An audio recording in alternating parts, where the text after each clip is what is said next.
SKSSF Mavoor town committee ഇഫ്താർ സംഗമവും ലഹരിവിരുദ്ധ ബോധവൽക്കരണവും സൗഹൃദ സംഗമവും ദുആ മജ്ലിസും സംഘടിപ്പിച്ചു. മാവൂർ ഹിദായത്തുൽ ഇസ്ലാം മദ്രസയിൽ വെച്ച് നടന്ന പരിപാടി മഹല്ല് ഖത്തീബ് ഷെഫീഖ് ഹുദവി ഉദ്ഘാടനം ചെയ്തു. മുനീർ അമ്പലപ്പാലി അധ്യക്ഷത വഹിച്ചു. ഷംസുദ്ദീൻ ഹാജി ലഹരിവിരുദ്ധ ബോധവൽക്കരണം നടത്തി. സുൽഫിക്കർ ഉസ്താദ്, റയ്ഹാൻ യമാനി, റൌഫ്, മഹല്ല് പ്രസിഡന്റ് അലവിക്കുട്ടി ഹാജി, ഉമ്മർ ഹാജി, ആലി ഹാജി, മദ്രസ സെക്രട്ടറി ലത്തീഫ് എന്നിവർ ആശംസകൾ നേർന്നു.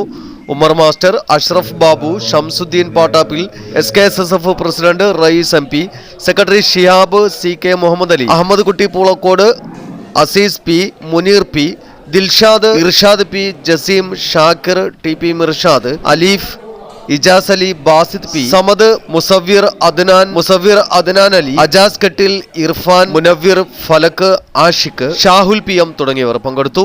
ഷമീർ എഴുന്നിലത്ത് സ്വാഗതവും ട്രഷറർ ഹാഷിം നന്ദിയും പറഞ്ഞു. Khadodi gold and diamonds, Mavoor, Poovattuparamba.